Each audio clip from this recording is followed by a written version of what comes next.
মিশাচ্ছে, দেখো খাবারে বিষ মিশিয়েছে। খাবারটা কি কুকুরটা পর্যন্ত মরে গেছে।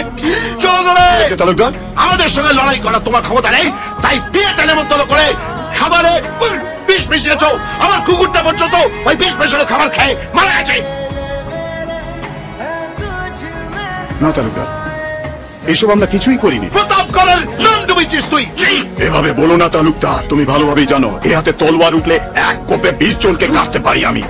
বিষ মিশিয়ে মারার কোনো দরকার নেই আমার। আমি মেয়ের বাবা, তাই মাথা নিচু করে কথা বলছি। ভুল বুঝে সম্পর্ক নষ্ট করুন। কোনো সম্পর্ক নেই তোর সঙ্গে, সব সম্পর্ক শেষ। এই বিয়ে বাতিল। বাবা, তুই ওখানে কি করছিস? আমি ভূমিকে ছাড়া কাউকে বিয়ে করবো না, আমি ওকে বাড়ি নিয়ে যাবো। এই, এই, থামো, থামো, থামো।